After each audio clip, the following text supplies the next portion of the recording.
There is a fundamental truth which we should all believe. The world was created by God, and that it was made for the glory of God. Therefore, we may rightly say that everything in the universe belongs to God. You and I belong to God. God made us according to the purpose of His will, and God willed creation as a gift entrusted to the stewardship of man. The goods of creation are meant for the whole human race. However, among peoples, the world is divided under different systems of government to assure the security of their lives, means of a livelihood, and protection from violence. Therefore, a legitimate government has its rights, and also people have rights to private property, acquired or received in a just way. But the right to private property does not do away with the original gift of the earth to the whole of mankind. And so, the appropriation of property by means of taxes is legitimate. Just governments use these taxes to guarantee the freedom and dignity of persons, and for helping each of them to meet his basic needs and the needs of the whole. But we must always keep in mind the fundamental truth that the universal destiny of all goods remain with its Creator, God. Jesus is teaching us that lesson today. It is a very subtle lesson, essentially saying, love God and love your neighbors. How does He do it?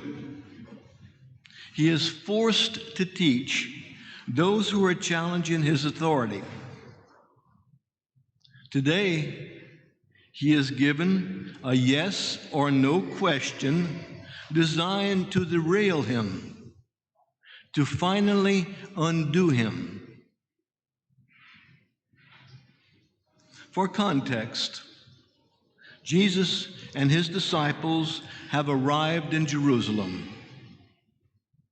but the trouble has been brewing for some time. The Pharisees and the scribes have been taking note of Jesus' ministry and His popularity.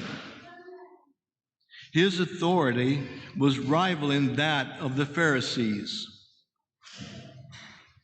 They considered Him a troublemaker, and they needed a way to get rid of Him. As you will recall, Jesus arrived in Jerusalem with great fanfare. The next day, He entered the temple and cleansed it of all the merchants, and He cured the blind and the lame. The indignant chief priests and scribes came out and confronted Him and questioned Jesus' authority.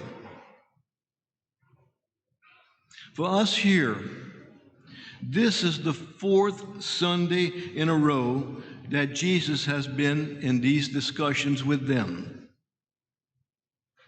3 weeks ago, Jesus challenges them on their complacency and insisted that words alone will not get them into the kingdom of God. Sinners would enter the kingdom before them, he said. 2 weeks ago, he compared the chief priest and the elders to wicked tenants who keep the harvest for themselves. New tenants, more responsible to the people of God, would replace them.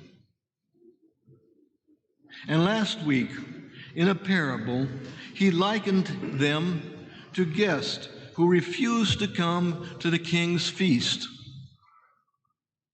Some of his invited guests even killed his messengers. So the king destroyed them and invited others to the feast who were more worthy. So now they have had enough and devised this plot that we heard today. The strange but ingenious thing is that they involved the Herodians, a group who could not be more different in their politics. Strange bedfellows indeed. The Pharisees calculated that they could design a question that could only get Jesus in trouble, no matter how he answers it. They asked Jesus whether or not it is lawful to pay tax to Caesar.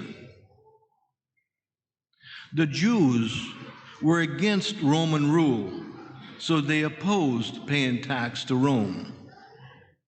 The Herodians supported Roman rule, so they supported paying tax to Rome.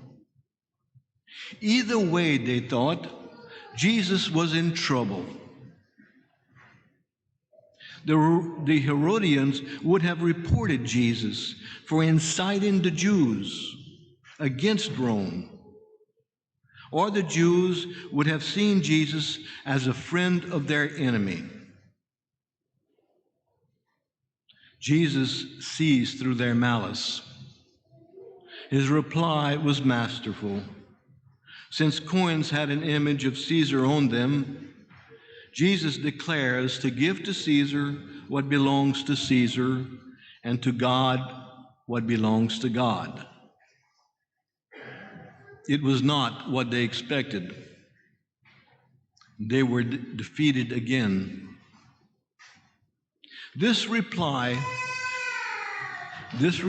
from Jesus has been used through the centuries to teach us to act as good citizens in our country.